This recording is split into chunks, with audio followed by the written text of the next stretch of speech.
عليكم ورحمة الله وبركاته أصدقائي، أهلا وسهلا فيكم مجددا. اليوم راح يكون موضوعنا عن الاحتلال في الصومال. بعد سقوط السلطنات الصومالية وكذلك نهاية دولة الدراويش، بلغ الاستعمار الأوروبي في الصومال ذروته، واستطاع السيطرة على جميع الأراضي الصومالية بعد سيطرته على الموانئ على طول السواحل. طبعا الاحتلال دخل إلى الصومال كما ذكرنا في الحلقات السابقة عن طريق عقد صفقات ومعاهدات مع أمراء وسلاطين السلطنات الصومالية، وكان ظاهرها طبعا التعاون التجاري الاقتصادي، بل بعضهم ذهب إلى أبعد من ذلك بأن يوعد بعض السلطنات الصومالية بأن يكونوا كيان مستقل مستقبلا ومعترف به عالميا بعد الترويج له في الدول الغربية. يعني نشأة هيئة الأمم المتحدة، أو كما تسمى سابقا عصبة الأمم المتحدة. إذن كيف بدأ الاحتلال؟ بدأ أول عقد تجاري في شبه الجزيرة الصومالية مع أمراء قبائل العيسى والعفر في الشمال مع الفرنسيين، وكان ذلك في سنة 1883 ميلادي. وآخر معاهدة كانت مع سلطان سلطنة آتشوران مع الإيطاليين، وكان ذلك في عام 1915 ميلادي، أي لمدة تزيد عن 32 سنة لم يهدأ المستعمر الأوروبي ولم ييأس ولم يتشائم، وظل يعقد الصفقات مع سلاطين السلطنات الصومالية حتى آخر سلطان. هذا طبعا دعوة أيضا لعدم اليأس والتشاؤم من الحياة. 32 سنة، أكثر من 32 سنة. راح أذكر لكم الحين بالترتيب خلال 32 سنة هذه ما هي السلطنات التي وقعت معاهدات مع الاحتلال. طبعا احنا اللي احتلنا من أوروبا كانوا فرنسا، بريطانيا، إيطاليا. سأذكر لكم الآن بالترتيب. طبعا بعد قبائل العفر والعيسى في الشمال وعقدهم اتفاقيات ومعاهدات وصفقات تجارية مع الفرنسيين عام 1883، تلاها أيضا سلطان سلطنة إسحاق مع الإنجليز، وكان ذلك 1884. بعدها سلطان سلطنة ورسنجلي أيضا مع الإنجليز عام 1886، يعني بفارق سنتين. بعدها سلطان سلطنة هوبيو مع الإيطاليين، وكان ذلك في عام 1889 بالضبط بفبراير. وملك مملكة المتشرتين مع إيطاليا أيضا في نفس السنة 1889، ولكن في إبريل، يعني بفارق تقريبا شهرين. تلاهم أمير إمامة هيراب مع إيطاليا، طبعا هذا كان في مقديشو، نزلوا للجنوب، وكان ذلك عام 1894. وعندنا أيضا بعدها سلطان سلطنة جلدي أيضا مع الإيطاليين عام 1902 ميلادي. وآخر من وقع معاهدات وصفقات كان سلطان سلطنة آتشوران، السلطان أولول دينلي مع الإيطاليا سنة 1915. طبعا بعض هذه الصفقات كانت تجدد، يعني مثلا يعقد صفقة في مثلا خلال 4 سنوات وبعدها يتم التجديد، وبعد هيك يعني كان صفقات اقتصادية تجارية. مثلا سبب استعمار الإنجليز لشمال شبه الجزيرة الصومالية كان سببها لأجل أن الجنود الإنجليز كانوا يحتاجون الإمدادات الغذائية والتجارية من الموانئ، لأنهم كانوا موجودين في عدن. طبعا الإنجليز تواجد في عدن واستعمروها من زمان، يعني لفترة أطول بكثير من دخولهم إلى شبه الجزيرة الصومالية والأراضي الصومالية. الإنجليز كانوا متواجدين في عدن وفي السواحل الجنوبية لليمن وقتها عام تقريبا 1839 1840، يعني بفارق أكثر من 40 سنة كانوا أوريدي موجودين محتلين عدن وهيك يعني. وبعدين عدن استقلت باسم دولة اليمن الجنوبي عام 1967، يعني بعد استقلال الصومال ب6 سنوات. طبعا ظلوا محتلين اليمن بشكل عام يعني في الجنوب أكثر من 128 سنة، يعني أكثر حتى من احتلالهم للهند. طبعا الاحتلال أصبح بشكل رسمي مع سقوط آخر السلطنات الصومالية، وذلك في عام 1923 ميلادي. راح أذكر لكم الحين تواريخ مهمة في عصر الاحتلال أو وقت الاحتلال في الصومال. نبدأ هنا مع الفرنسيين. الفرنسيين طبعا كانوا أول من عقد صفقات استعمارية. الفرنسيين كانوا دائما مركزين مع الإنجليز، وكان طبعا بيناتهم حدود استعمارية مشتركة يعني في الصومال. لأجل ذلك كان بيناتهم مناوشات بين الحين والآخر، وينفذون اغتيالات ضد بعضهم البعض، اغتيالات بحارة جنرالات وهكذا.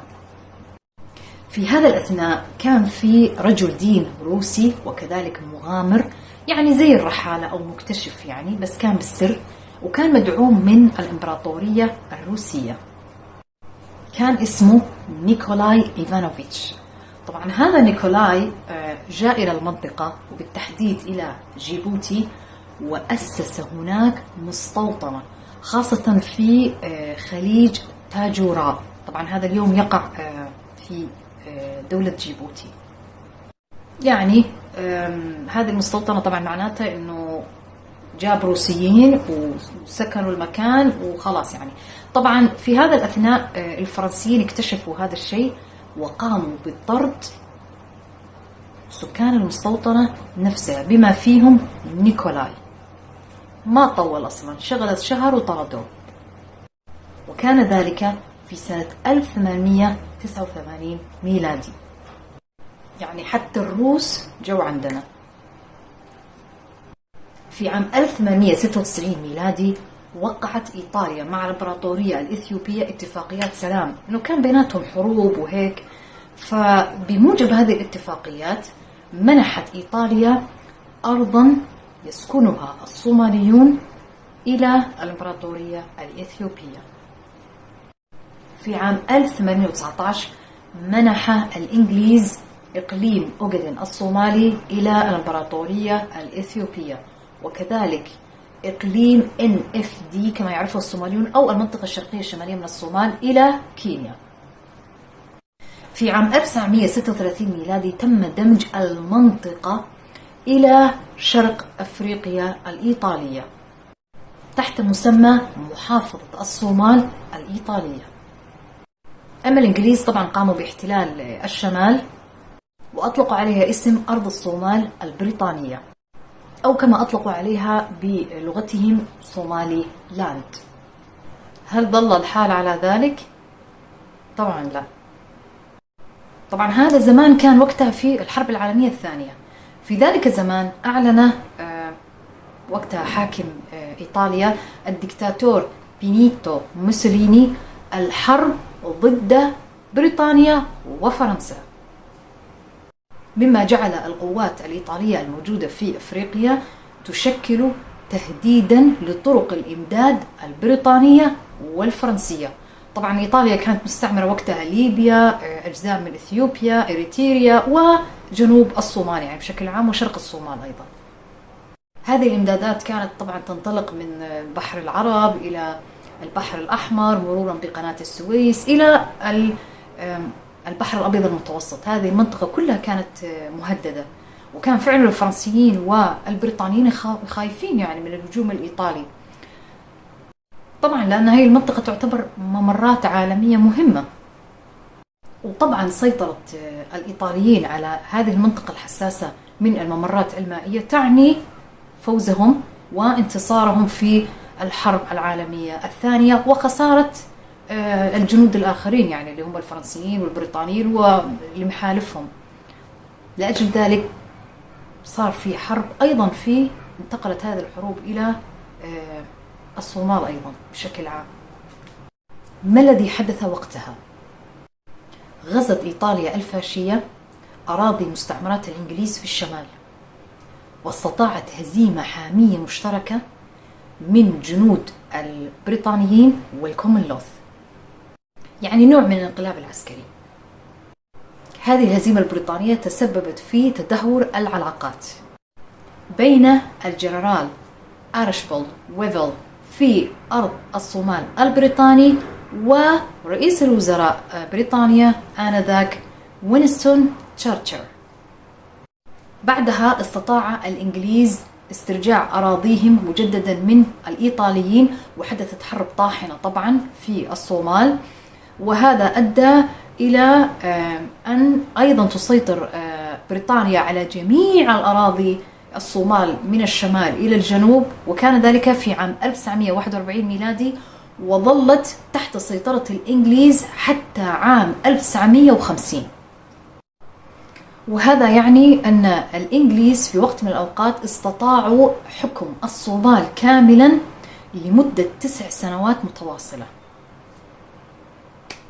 بعدها اشتكت إيطاليا بريطانيا لدى الأمم المتحدة لاسترجاع مستعمراتها في الصومال، وحكمت الأمم المتحدة وقتها أن تكون جميع الأراضي الصومالية باستثناء الجزء الفرنسي تحت وصاية الأمم المتحدة. ولكن بقيت أعلام الاحتلال البريطاني والإيطالي يرفرف في المدن الصومالية وكذلك على الموانئ. إبان الاحتلال تم تأسيس أحزاب صومالية سياسية، وكذلك أجريت انتخابات تشريعية لأول مرة، وكان ذلك في عام 1956 و 1959. نرجع شوي للصومال الفرنسي. في عام 1946 أصبحت تعرف بإقليم فرنسا ما وراء البحار، وفي عام 1967 تم تغيير اسم أرض الصومال الفرنسي إلى الإقليم الفرنسي لعفار وعيسى. وأخيرا وليس آخرا، علاقة العلم الصومالي الأزرق بالاستقلال.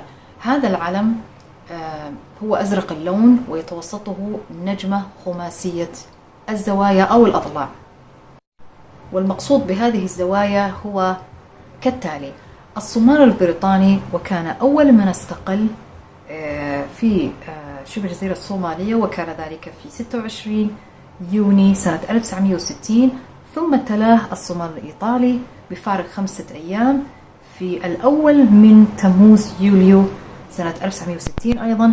أما الصومال الفرنسي فاستقل بعد 17 عاما، وكان ذلك في عام 1977 وأصبح دولة جيبوتي الحالي.